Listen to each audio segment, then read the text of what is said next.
εθέρας, απ' το πέρας, απ' το παν του πουθενά. Αυτή λιοντάρι γελημένη από φωτιά.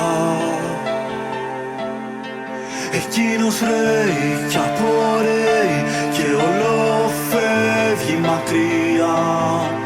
Εκείνη καίγεται και καίει αν